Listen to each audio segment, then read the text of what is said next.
So this session is on, it is a workshop rather than a lecture, so there will be some interaction and things like that, so be warned. Learning objectives of this is for those students who want to know more about thesis writing, whatever stage you are of your project. So it's just as much for people who are doing their final year. How many sort of final year people are here? Yeah, quite a couple, but it's good because I think as early as you get involved with thesis writing, the better. You know, so if you just started this year, how many people have just started? Yeah, okay, so you're in a good place. So you can plan your thesis writing as you're doing your research, which is a good place to be. And so practical benefits of this.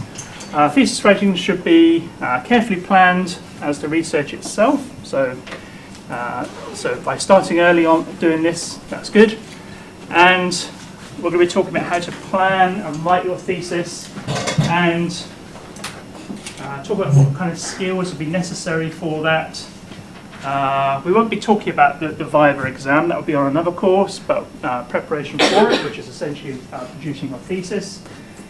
And some things here about not to go insane in the process. Okay, so maybe some tips we can all learn from each other on how to stay sane as well. So this is the plan for the session. We're going to start with some introductions. I'll talk about the different masters and doctoral programs. So level 7 is masters, level 8 is PhD, and so masters will be MPhil, PhD and professional doctorates are level 8. What's the purpose of a thesis? Why do you have to write this? So we'll touch on that. And the Clint Eastwood, what makes a good, bad or ugly thesis. And we'll talk about some of the guidelines, and then we're going to have a break. And depending on...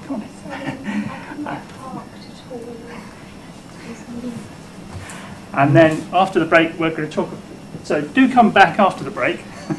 Some people, once they've signed the register, they're kind of... I won't bother going to the second bit, but this bit is going to be a bit more hands-on, probably a bit more practically useful. So this is a particularly good part. How to write your thesis, what kind of composition it's going to take up, and then we'll talk about the kind of sanity things at the end. Okay, so that's the plan. I don't know if it'll take the full 3 hours. I think it'll be quicker than that. So a little bit about my background. I don't want to talk about too much, but I'm a product of the system, if you like. I did my PhD in Portsmouth back in 1995 when it was just a university.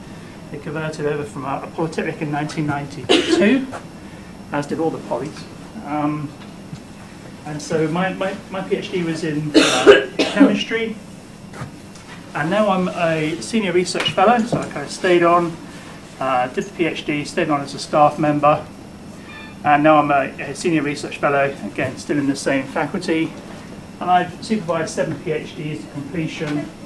I've got 5 PhDs going at the moment, 4 of which I am principal investigator. I haven't got any professional doctorates, we'll be talking about those, so I've got no experience of those directly. But I've been examiner for 4 PhDs and 1 MPhil. I'm not saying all that to kind of brag, but just to give you some kind of idea of who I am and what kind of experience I've had of writing a PhD myself and also supervising them and examining them. So I've kind of seen the whole spectrum.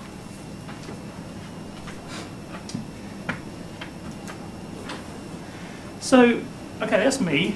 So maybe if you want to spend some time with people on your table, you may or may not know them, but see where they're from and what they're studying. And, okay, we've done a little bit of this before, but just get to know a little bit more closely. And what year of study are they? Maybe write down what you think your thesis title might be. So people who've just started, maybe you've got a proposal and you know that what might be the title in the end, or maybe you're developing your own research questions, as a lot of non-scientists do. The first year is quite often working out what their research is going to be about. So maybe you've got some ideas of what the title might be, or certainly the subject area. And maybe discuss some of your successes and problems so far. So do you want to just spend just a few minutes just talking amongst yourselves with this kind of framework in mind? I think it would be quite useful. Anyone want to share anything, what they've been talking about?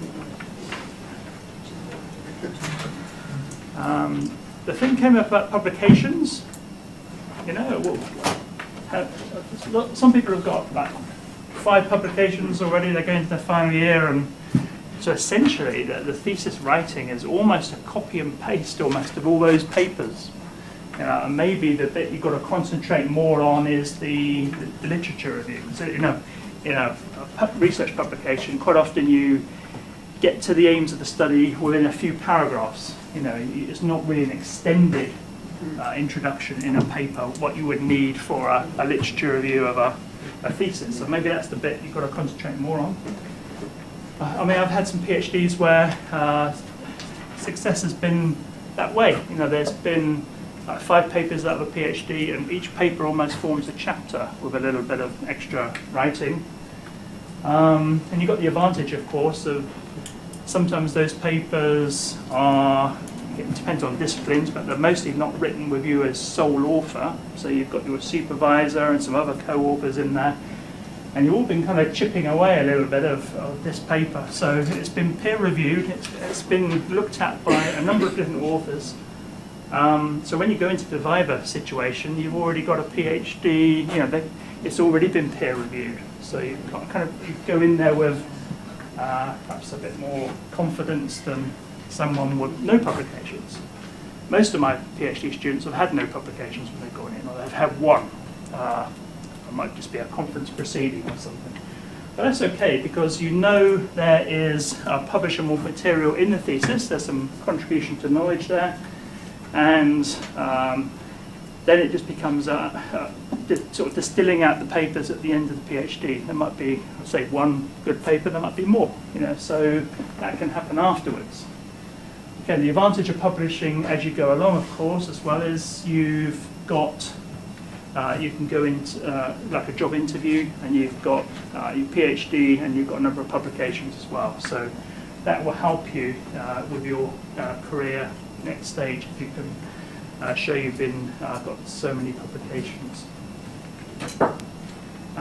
Publications aren't essential for the PhD, so to make the distinction, it's obviously an added bonus. Your supervisor certainly be wanting publications as soon as possible when they're up to the right standard. So it should naturally happen if you're producing good work and your supervisor and colleagues are very much engaged with the research with you.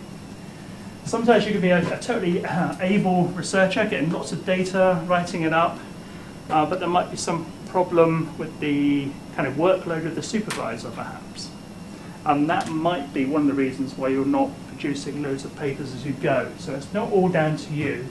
It is a kind of team effort in getting these publications out. So, anything else that came up? So that's publications. Anyone stressing over anything? Or maybe you've just started and you're just starting the literature review, data seems a long way off. That's okay. That's one person. Any other stories? Maybe these pictures are a kind of metaphor for where you are at the moment, or have been. Any picture appeal to anyone at the moment where they are? Maybe you're just cruising, maybe you're stuck in the mud.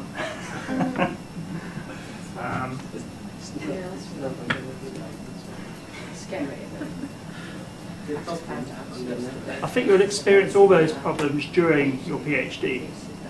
So there was on one table there was someone in their sort of final year getting lots of papers out.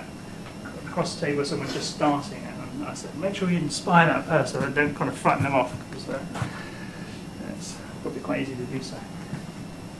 Okay, so you'll experience all that, I'm sure. If you're not, maybe not do it. Right, so there's different masters and PhD program. Doctoral studies, I shouldn't say PhD necessarily, because it's like a Venn diagram. Doctoral studies, PhD is kind of a big part of the Venn diagram inside it, but you do get professional doctorates, MDs. So level 7 is masters, so MSc, MA, Master of Philosophy will be the kind of research one. It is a exit route from a PhD, or it can be. I mean, I had one industrially sponsored. She's now a PhD student, but she did register as an MPhil because the company and her. She was busy full-time working in the company, and the company wanted a kind of relationship with the university. They wanted to do research. And so registering for a master's was a good way of accessing the university's research environment without the commitment of doing a PhD. But last week she did her major review, which you do part-time after the second year when you're part-time. So part-time students, annual review end of the first year, major review the end of the second year, then that's the point where you transfer to a PhD, and she did that, that was successful. As I said, it can be an exit route, maybe you go for a PhD Viva, and they recommend, not a fail, but they recommend writing up for a master's. I have no experience of that. I think it can happen. I don't know if you've heard any of those sort of stories.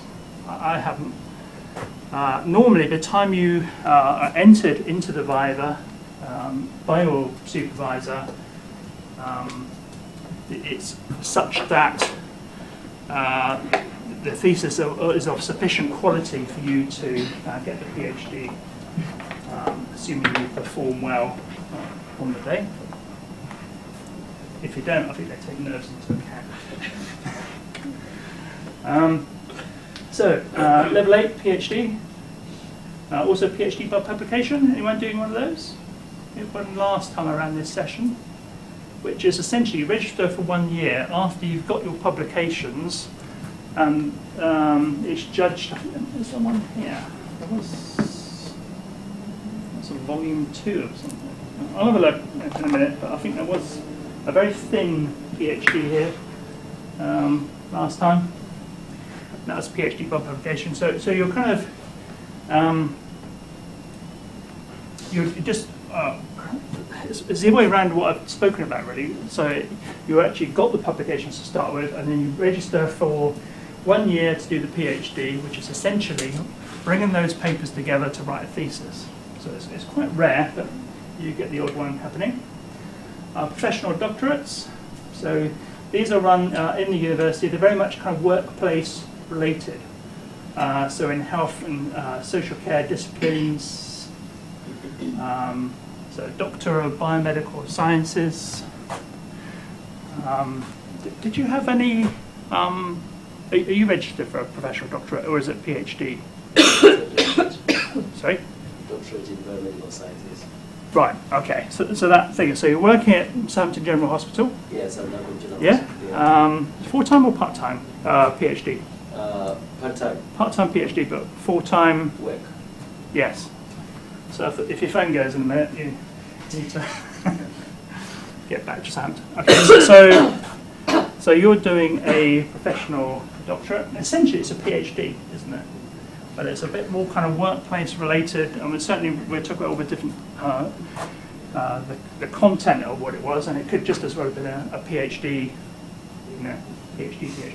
Certainly equivalent, so it is by no means a lesser qualification. I think when we talk about how to write up a thesis, I think there's this one reflective chapter where you talk about your experiences while doing. So in that case, it's a very sort of scientific thesis, but there is one chapter at the end which is a bit more reflective of your practice. Is that still the case? Is that a fair comment? Anyone else doing one of these professional doctorates?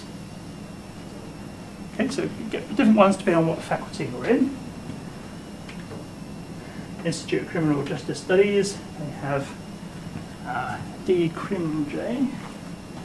So you get the idea. It's a doctorate of whichever discipline. A business school, DBA, which is similar to the MBA, but a doctorate level. Okay, so activity 2. Have a talk with your people on your table and talk about why are you writing this thesis? What's the point? Okay. Not doing the research, because the research could lead to the publications. It could just be publications only, couldn't it? You could come in, do lots of work, you write up the papers, publish those, and that's it. But, so why the thesis? Why this? These are the things I had, which certainly you've included. Oh, there's a question. Okay, so to show your contribution to knowledge in your field of study. If you've had 5 publications, all with your supervisor, and they've all gone in, then of course you need to kind of defend. Maybe in the Viva it would be more about, do you really understand how much of that? Okay, you've got all these papers in the thesis, and it's got like 3 authors on first paper, 2 authors on the second, 5 authors on the third.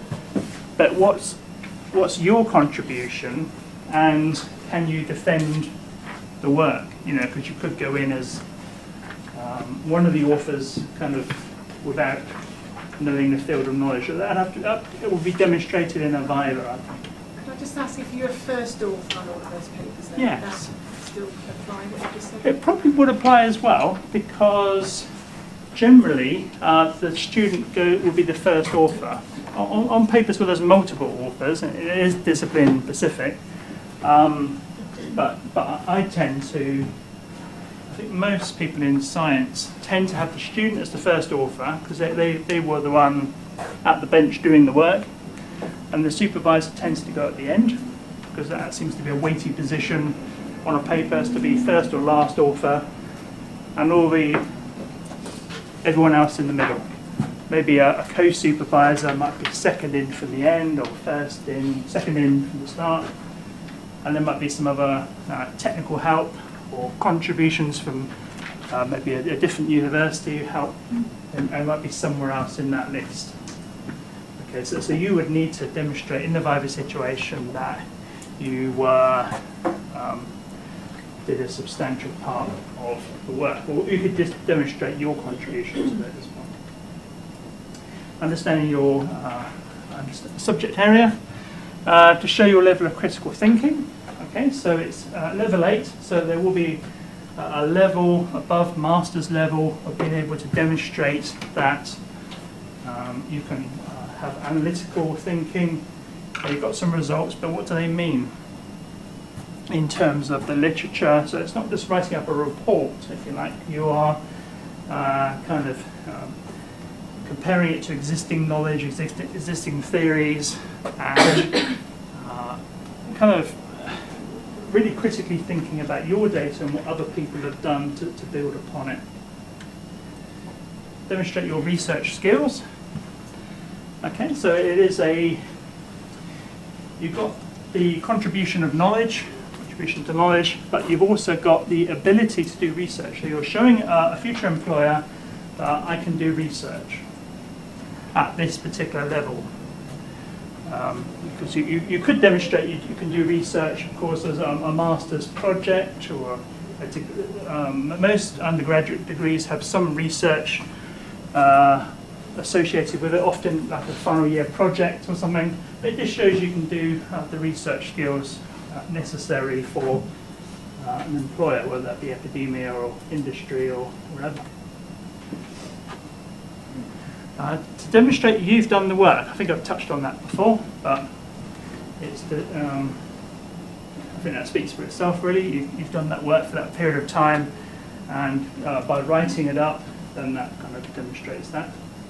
Also to get you through the Viva. So in the Viva situation, you'll be sat down with the examiners, who quite often they just go through the thesis almost page after page and explaining why you did certain things. It's a bit more involved than that, but the essence of it. So it's a kind of vehicle for the viva. What makes a good thesis? Okay, focusing on an interesting and important problem in the field. Now, if you, for about half of you, how many people know what's expected of them for their PhD? Maybe the supervisor got a grant, you've seen the proposal, maybe you're in a workshop like this where you had to write a proposal about your work. And you think, well, this is a bit odd because my supervisor gave me the proposal. Here it is. But for other disciplines, okay, you might have a very basic proposal in order to start the PhD, but you need to work out what the research questions are. How many of you in that situation, you just started, but you don't really know what the questions are, you don't really know where you're going? Is anyone in that situation? Or is it just one of my PhD students? Everyone knows where they're going. That's good. More or less. Yeah. Maybe you don't know the hows, but you know that maybe vaguely what the questions are. By year 3, hopefully you do know that, but maybe like the year 1 people just started last October, maybe they don't know fully what the research questions are going to be. Or on the original proposal, it's so broad that you thought, well, you know, I need to kind of focus more. Okay, so focusing is a good idea of thesis. So you're not just writing about everything about interleukins, but you've got a specific research question what you're going for. Well-reasoned and well-designed investigation. So your reasoning needs to be sharp while you're doing something, and the investigation, the actual study methodology, it's science, it might be experiments, or the method section, if you like, has to be very carefully thought out, how you're going to get the data, and there's loads of these other workshops on how to gather qualitative and quantitative information. Have you got the right technique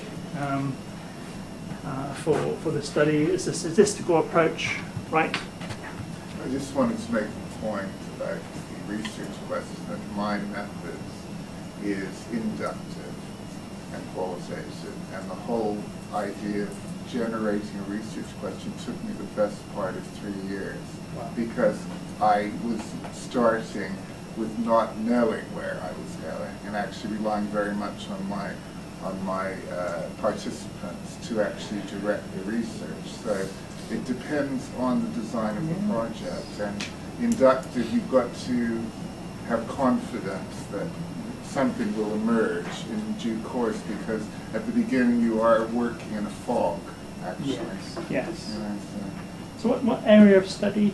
mine is filmmaking, and Yes. I'm looking at different methods of documentary production to facilitate different results, but very much dependent on collaboration with the people who are the subject of the film. So it was very, I mean, I knew what the problem was at the beginning, Yes. but I certainly didn't know what the research question was. It took, as I said, about 3 years, and long after I'd started the field work.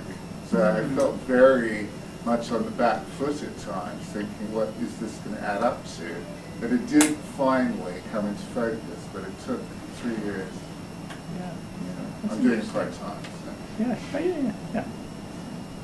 So it's almost like you were gathering data while developing the question, almost. Exactly. Which is quite interesting place to be. I mean, why not? But I mean, it's. Does anyone else relate to that type of thing, or? Yeah. Because the research question, in my case, I'm a part-time PhD student, and I just passed a major review, and it seems to be constantly evolving, to be perfectly honest. So Yes. Definitely relate to that. Yeah. Okay. I think even if you're doing, say, a science or an area where you think you set off in a certain direction, the results you get from each individual experiment. You know, I've got another PhD going, and it's very much, our particular one's a self-funding PhD, and I quite like those because it gives you the freedom of just going in any direction you want. As long as at the end of the day, after 3 years full-time, 6 years part-time, you come up with a certain level of research, then I think there's a certain amount of freedom from that, because you can just take it any direction it naturally leads, build in the research questions almost as you go, and you're not answerable to a funding body. You know, you haven't reached this stage by you know, the second year, you know, this particular, what do they call them, Gantt charts. You know, you're not at that particular point, then therefore there's something snapping, you need to kind of get a move on. It does give you a bit of freedom. So for those people in that situation, then you know, embrace that. It's a good place to be. I say preferably hypothesis driven. You know what I mean by hypothesis in statistics? You've got the null hypothesis, so which kind of vaguely says there's no effect, and you have to prove an effect, which is actually statistically relevant. Again, you can go to all these stats workshops, but I don't know why I said preferably. Some research isn't hypothesis driven at all. It's more kind of case study and findings that will change the way you think and others think. So kind of some novelty. It goes back to the contribution to knowledge again, getting publications as you go, or at the end, as I say, high quality journals. And high quality means different things to different people, so I won't go too much on that. Impact factors is one measure of quality of a journal, but whether the paper is relevant to a particular community, it might be a low impact factor journal, but hitting the right people. So with this high quality, you've got to take that with a pinch of salt, I think. You need to present your thesis well. It goes without saying, a logical flow of ideas, and you write it with the reader in mind. So you don't want to make the reader kind of confused. You want to kind of lay on the flow of the story. We'll talk about that in the second part. Good illustrations and tables. Conclusions, maybe leading to a hypothesis, what can be tested on further work. So basically a sort of further work section where somebody else can take up the conclusions from the study, and maybe your supervisors can then work with the next, take up the research further. Written in English with no grammatical errors. What examiners don't like. So this is really the opposite, but let's just highlight some things. Okay, so really it's the opposite. Let's see if there's anything particularly interesting. So poor English, poor organisation, poor reasoning, poor design, repeating established work. So if you're writing up work and you think, well, this has been done by Blogs et al. Sort of 3 years ago. Yeah, so there's going to be some novel contribution way of doing it. I wouldn't say every aspect of the work has got to be novel, but it's probably a certain novelty. It's insufficient analysis. Maybe you can take the data further, or maybe you've taken the data too far, you've extended, extrapolated beyond what's there. Sloppy presentation, layer inconsistencies, all the OCD type stuff, which not so good. Errors, omissions, nothing worse than a load of references at the end, or inconsistent. So that's them. I think I've finished with the kind of workshop-y type answers. So I know some people are scribbling things down. So if I hand out now the handout for this session.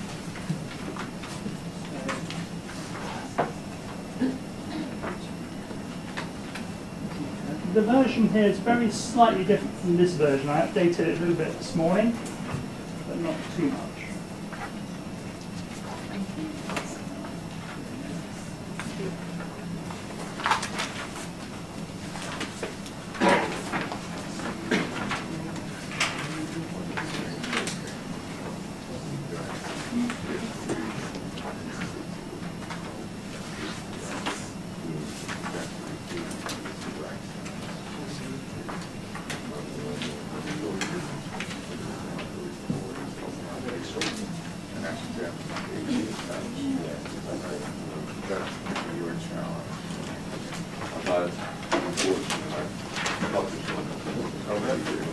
You put them in once again, a lot of that's actually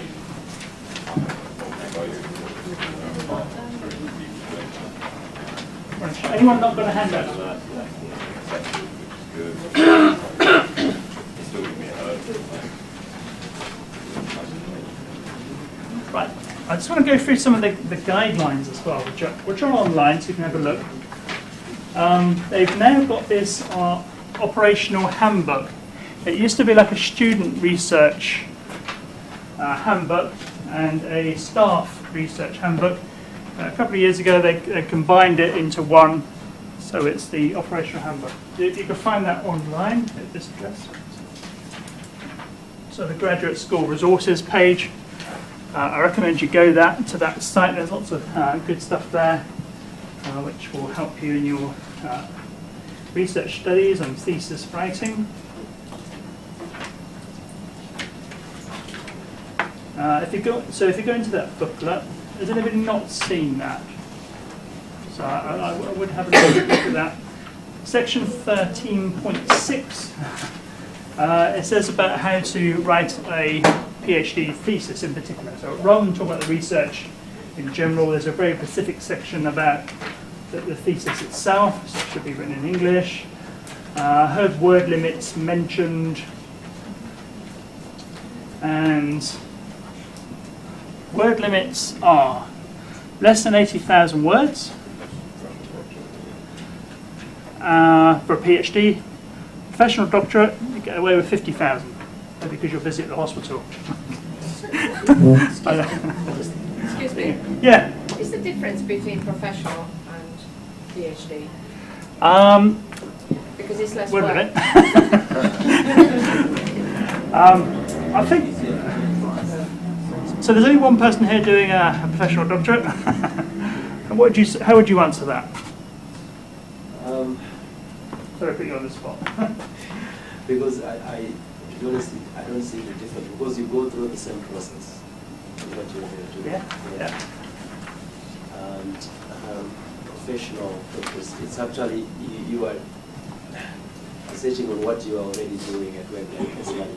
Yeah. I work in a lab, and we just looked around and said, what is lacking? We want to develop something. And we found a gap and said, okay, how can we close this gap? Then we went on a research. For example, I was telling my colleagues on this test that one of the tests is usually done in blood, and no one is bothered to research in other sample material. So we found out that the same analyte that you find in blood, you can easily get it in saliva. So why do you need to prick on people? Just take it from here. Okay. Yeah. So it's kind of developing something in the workplace, really, sort of taking it into a kind of research level, focusing it on more depth, and just, that's what we always do. We just press that button and, sort of taking that further.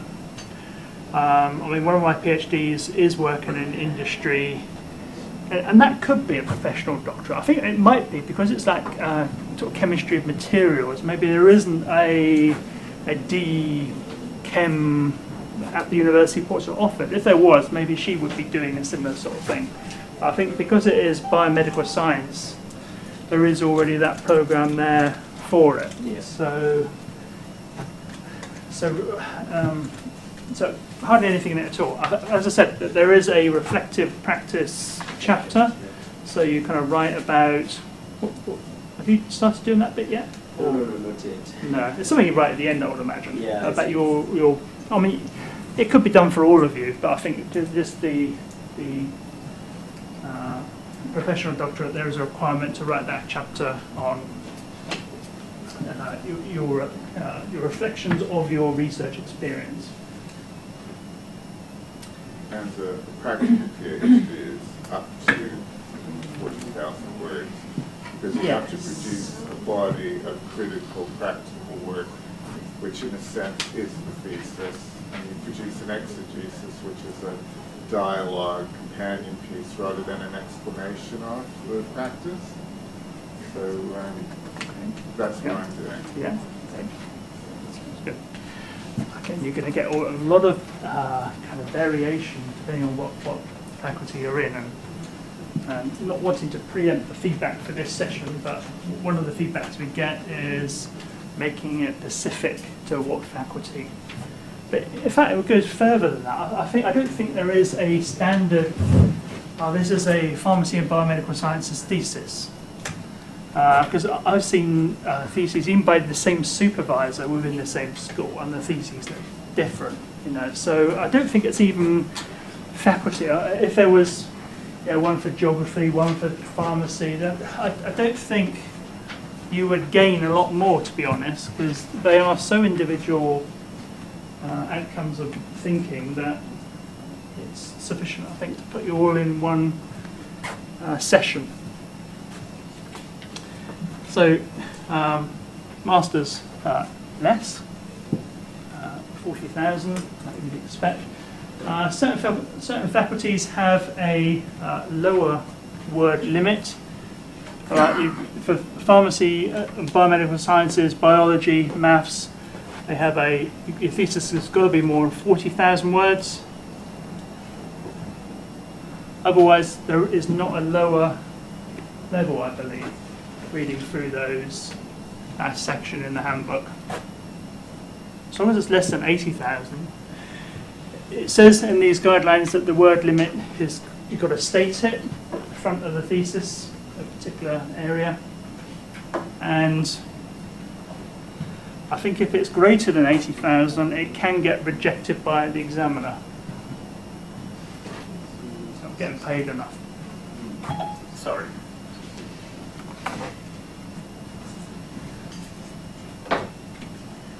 Sometimes your thesis is accompanied by other material which is not the written word, a videotape, films, photos, maybe exhibits.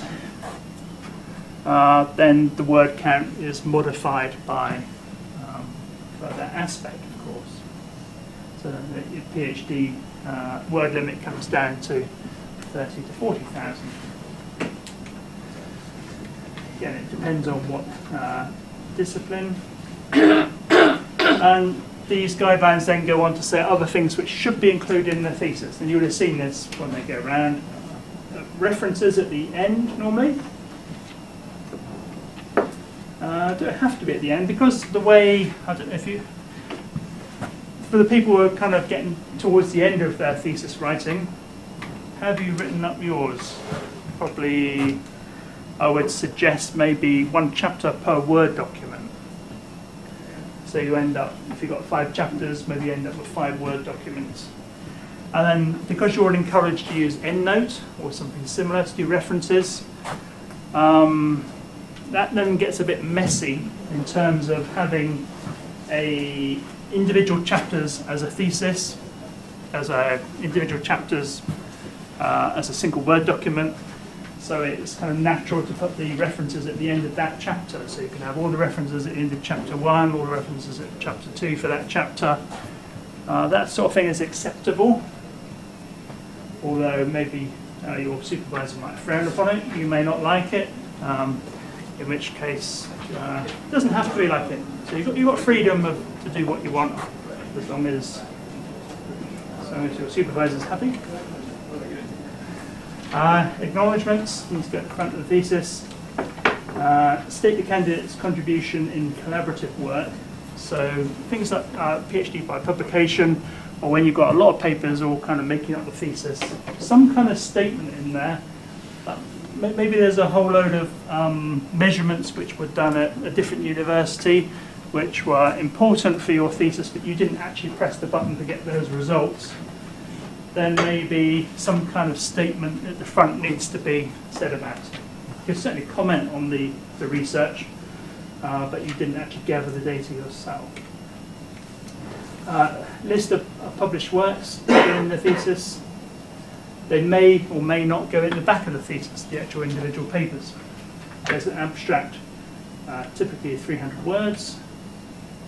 There might be some confidentiality options.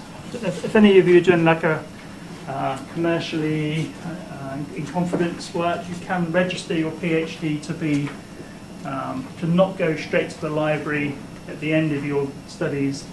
It gets kind of shelved for a year, 2 years, or up to 5 years before going to the library and being available to the public. Is anyone in that kind of situation?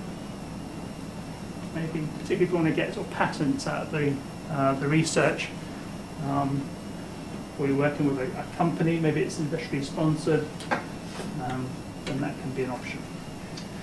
Right, I think we'll have a break now. So that there's water. I don't think there's coffee provided, but you can certainly got time to go, lift that downstairs or whatever. If you're back early and want to get on with something else, certainly chat amongst yourselves. Feel free to pick up a thesis from a desk. What we are going to be answering in the next session, as well as talking about the construction of the thesis, what sort of things go in it, what chapters. Then we're going to be going through, reading through these theses, which you may not have seen for the first time. There might be one from a different department on a different desk, so if you want a particular one there, so there's quite a variety there. And have a read through during this time. I never saw a PhD thesis until quite late in my thesis writing. You've had the chance today.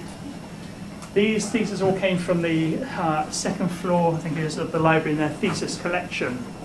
So I don't see why you couldn't ask the librarians over there if you wanted to go up and have a look through. They're all arranged in there, not in discipline-wise, but all alphabetically arranged.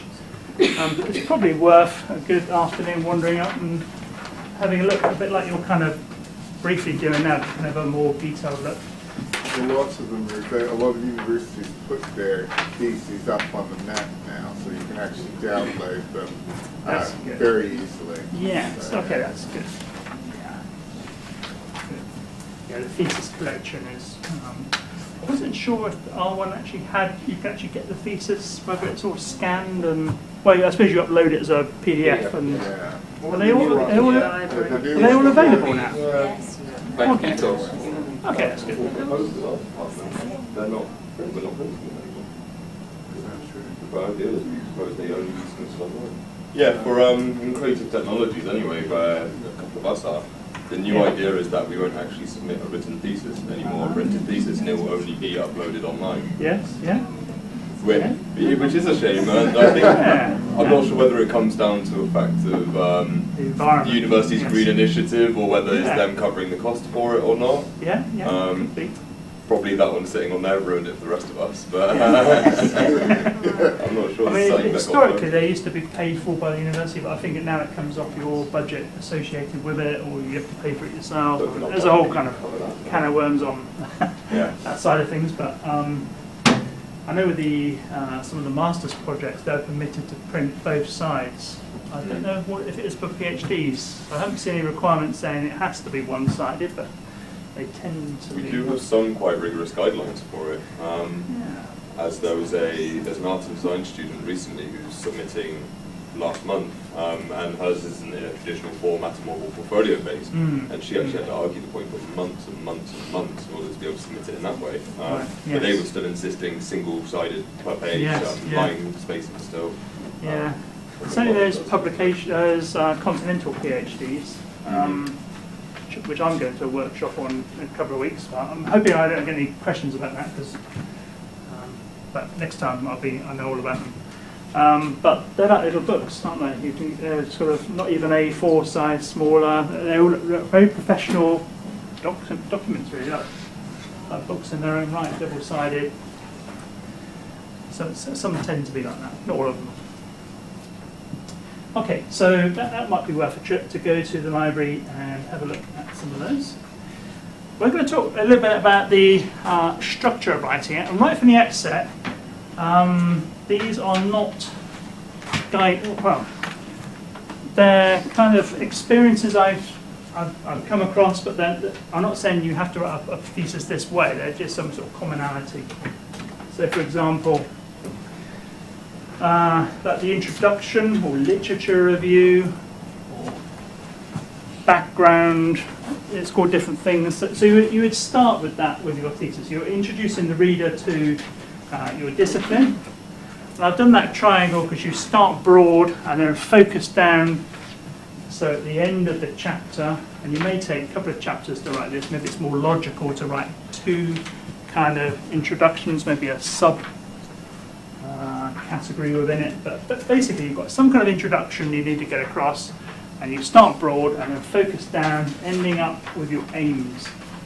So you have maybe some subcategories. This might be chapter 1 introduction, and then you might have the broadest possible subject area, what you're talking about, and then you'd have subcategories, etc. I wouldn't go any more than 4, what do they call these? So say bullet points, but it's not quite the right word, but sort of subcategories. And so you subdivide this as necessary, and then you might go back out to a slightly different subject area, and then you sort of go back to sort of 1.2, etc. And then when you get down to the maybe the aims of the thesis might even be at the end here. So not necessarily the aims of each individual chapter, although it might be, but more of the kind of generic aims of what your thesis is going to be about, which can be a sum of the aims of each individual chapter. But that's the kind of thing. There are exceptions to the rule, but that's the sort of structure you'll find typical. So start broad, getting narrow.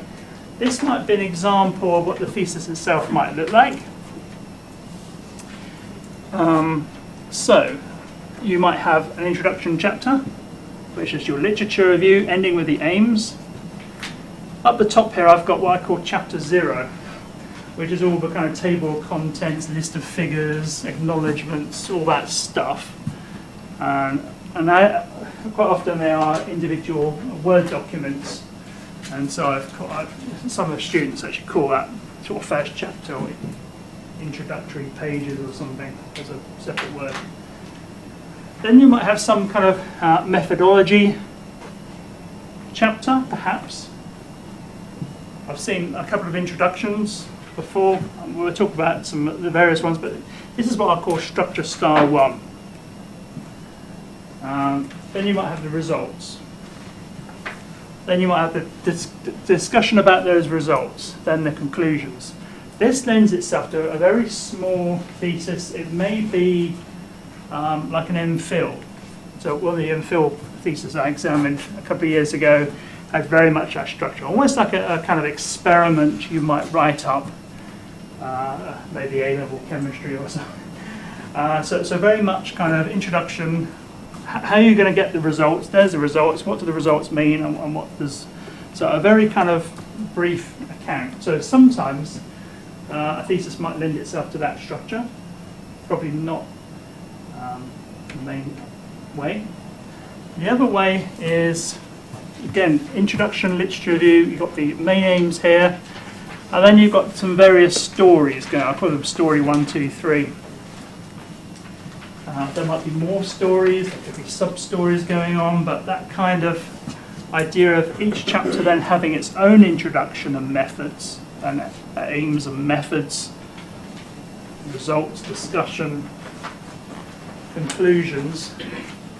Perhaps with the words at the end, carefully chosen at the end of this one, beginning of this one, which kind of build the whole thing together. so the reader's not kind of too surprised when they come up with the next chapter. There's a kind of logical flow at the end of this, leading on to this one. So when you write it, have the reader in mind. Okay, I think that's fairly obvious. Stories are themes. I think the only difference between that one, these two, are results and discussion combined. Sometimes you want to kind of present the results and say what they mean straight away. Other times you just want to put all the results in and then discuss it afterwards. So, but both approaches are acceptable, but one might be more beneficial than the other in your particular case. What have we got here?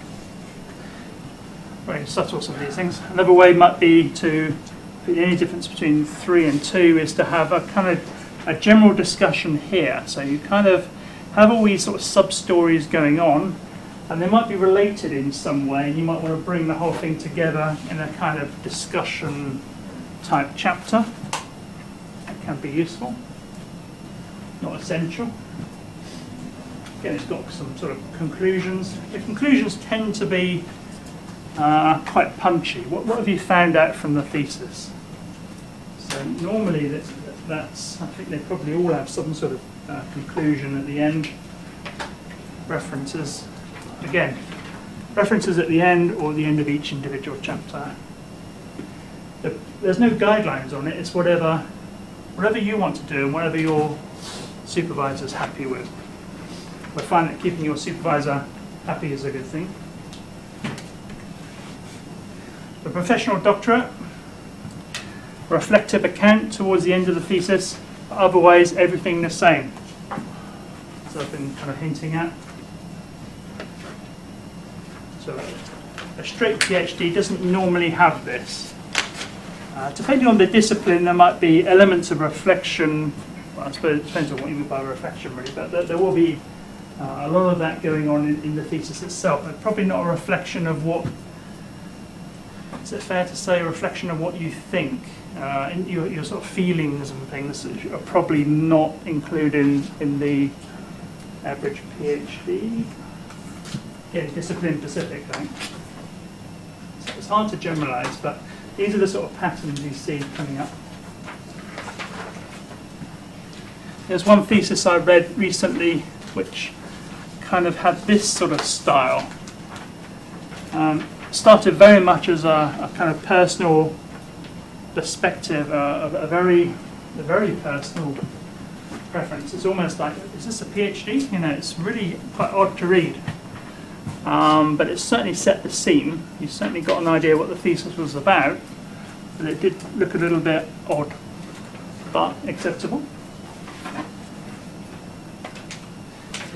The guidelines didn't say it couldn't go in.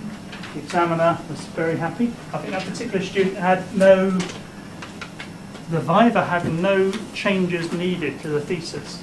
Imagine that. Surely there's got to be a comma missing or something. And then it goes on to the introduction proper, with its aims, and then different themes going on. Maybe some kind of legislative theme, maybe some other angle of looking at the same problem. So different perspectives. That approach kind of lends itself very well. So that wasn't a sort of scientific thesis, as it happens. And then the conclusions were more about how this affects policy. So what is the impact of the thesis, or potential impact? What are the implications for practice? And again, that's more discipline specific. Maybe not so much on a physics PhD, but could be. Can't think of an example. So, what have we got here? So, I think no matter what PhD you're doing, what kind of area, this is the sort of content I think, sort of questions you need to consider. Okay, so for your thesis, is there some kind of overall theme? Are there different themes going on? Is there like some sort of overall story you could have been spoken about in chapter 1, for example? Maybe there's different themes going on which you could have in a separate chapter. Maybe there's a different angle, different way of gathering data, or a different aspect of your work which will lend itself to a chapter. Then how would you arrange those chapters? Does one have to go before the other? Is it not critical, or is there a certain way of writing it?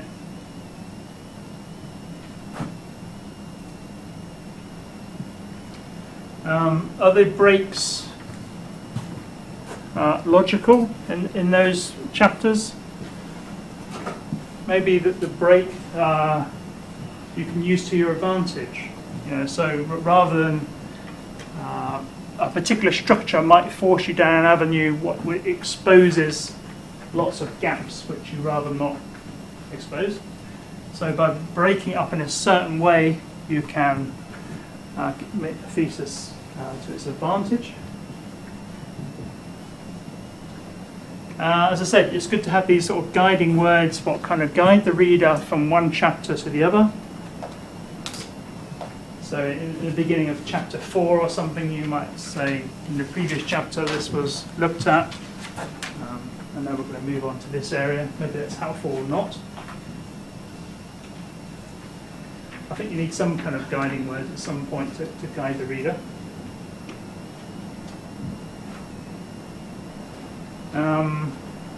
Maybe there's some data you've got which doesn't seem to fit anywhere, which you might discard. You might think, okay, I did that research work, it's great, but it doesn't really fit in with the body of the thesis, therefore I won't put it in. Or maybe it goes, maybe you've got like maybe a chapter at the end where you've got all these kind of odd bits, and you think they are useful to go in, you agree with your supervisor that they are useful for the thesis, and they might go into like, I don't want to say a junk chapter, but maybe a chapter at the end which is kind of sort of stands a lot on its own. I had one of those.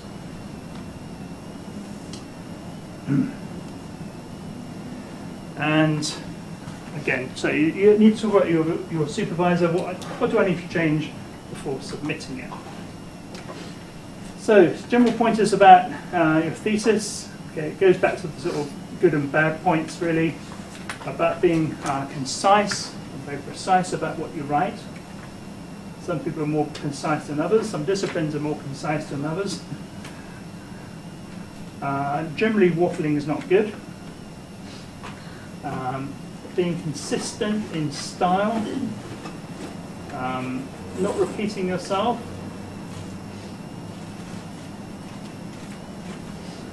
Don't expect the reader to do the work. In other words, if you've got tables of data, don't expect the reader to kind of have to kind of do the work for you. You need to kind of write about the data in order to kind of really say what you're trying to say, rather than to say that the examiner do that work. Right methods, not protocols. What I meant by that was sometimes you're following some instructions, and it's do this, do that, do this, and you don't really want that to be your methodology. You want the methods to be written as sort of continuous writing in paragraph form in past tense, how it was done, and writing in third person as well normally. Yeah, it was decided that, rather than I did this, I did that.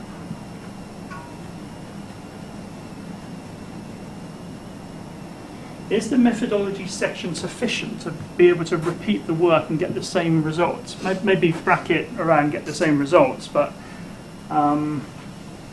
certainly from the scientific disciplines, methodology is very important, because depending on how you do the study, depends on what results you get out. So you want to get that, how you did something is just as important as what you found out. So we've discussed that some faculties don't do methodology.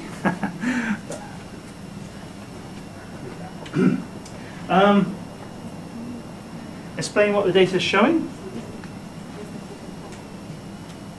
Okay, so you need to tie it in with the existing literature. So it's not just a report about what you did and what you find out, but how it relates to existing literature. That makes a good thesis. Write past tense. Unless you're talking about what's in a figure or table, in which case present tense is more acceptable. I think you have to. Pay close attention to what your supervisor wants. Okay, I think your supervisor is the person I think you've got to impress first of all. Okay, so if your supervisor is saying,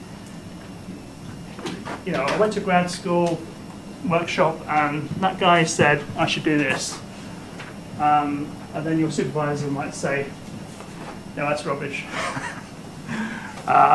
Let your supervisor override what I'm telling you, okay? Because it's discipline specific and it's also the way they want it, okay?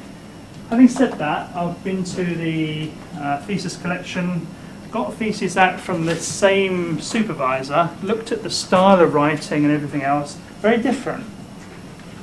So you can see that there's individuality still wins over. So all these are just guidelines to help you in the absence of other knowledge. But if they tell you to do write up in a certain way, then you should be doing that. And don't submit your thesis against your supervisor's recommendation. That's happened before and caused all sorts of problems. You think your supervisor wants me to do this, you know, and I think it's ready. I'm going to just hand it in. So those sort of things have happened with interesting results. So get your supervisor involved very closely and go with guidance. These are just some general pointers. I don't think I'll go through these. I think I'll just let you read those through because they're fairly obvious. It's really about consistency and style. And then what I'll do is on the last page, I think these are fairly, if I just put these up here, maybe we could just have a general chat. Have a read through those pointers that I made up. And is there anything there which we could talk about?